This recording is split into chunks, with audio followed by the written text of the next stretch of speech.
about Dominionism? I don't even know that I've got my head wrapped around what that entirely is, but that's a huge core fundamental of NAR and Bethel's teaching, isn't it? Yeah, it is. So Dominionism is the belief that it's like the job of the church to set up God's kingdom on earth. And they do that through different strategies. And one of those is called the Seven Mountain Mandate. The seven mountains of culture, which could be entertainment, the arts, government, the church. I can't think of them all ever off the top of my head, but you kind of get the idea. It's kind of like wanting to bring heaven on earth through the influence of Christians rising to the top of these mountains, or sometimes they call it spheres of influence.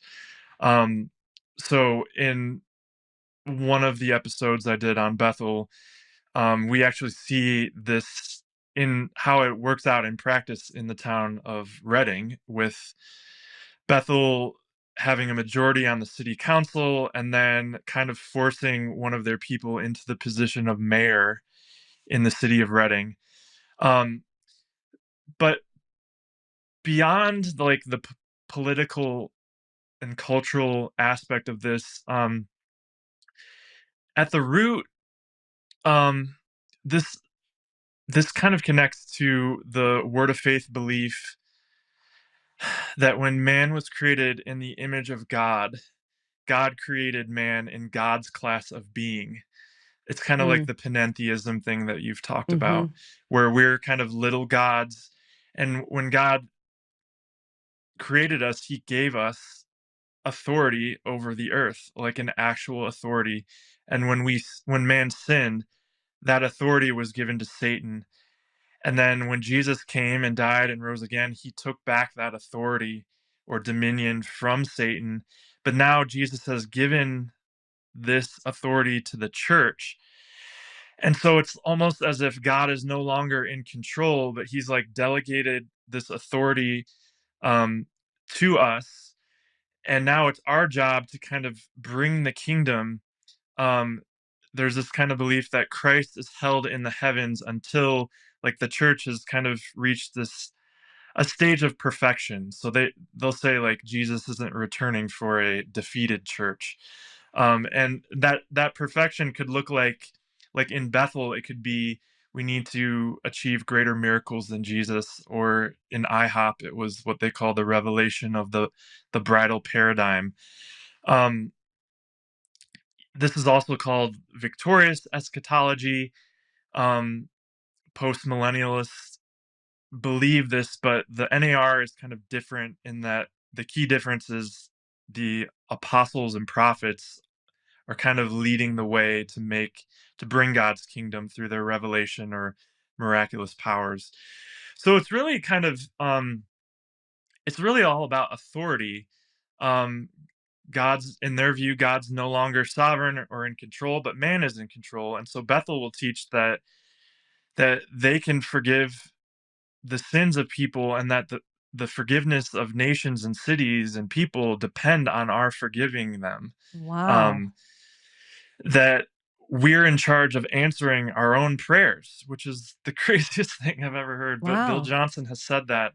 Yeah. Um, so like prayer, there, Chris Valentin has said that prayer is an act of leadership that authorizes God to do his will on our planet.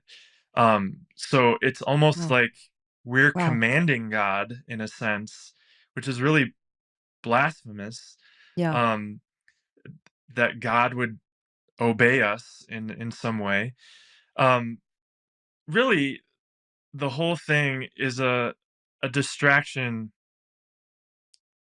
away from a biblical view of the Great Commission. So we would believe that we're supposed to make disciples, like individual disciples in all nations, preach the gospel to them, the gospel changes hearts. And then, Christians can change our society through their influence for the good. There's nothing wrong with that. But with this view, they tend to focus more on making disciples of literal nations, where they're not focused on the biblical gospel changing people from the inside out, but like focused on the outside. We just Hmm. need conservative people to rise to the top of these mountains, like government, like Donald Trump, for example. I don't believe he's a Christian. He hasn't Right. really, in the way that he's talked about Christianity, saying he doesn't need to repent. Um, And he's I never mean, that's a recanted that, has he? yeah.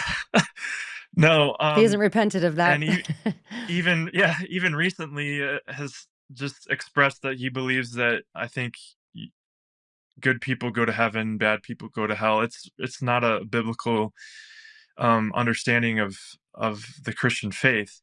But if you're if you're focused on this dominion view, it's just you would think, well, Donald Trump holds my same conservative political views, and if he rises to the top of government and has influence, then maybe more conservative morality will um, be influential in our country, and they'll view that as revival.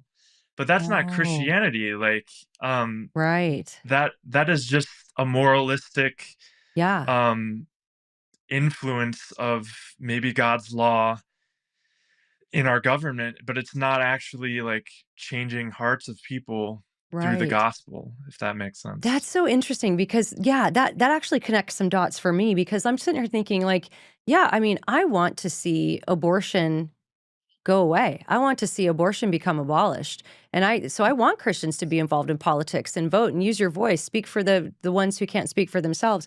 But it wouldn't occur to me to view that in the category of revival. It's more like trying to protect the unborn, the preborn, but I wouldn't connect it with. Do you think this is maybe why some of those NAR leaders are so attracted to him, like him putting Paula White as his what is her title? I can't think of it, but kind of over Yeah, like a his spiritual faith, advisor. Yeah. yeah, spiritual advisor kind of thing. And Paula White is obviously squarely in this camp, right?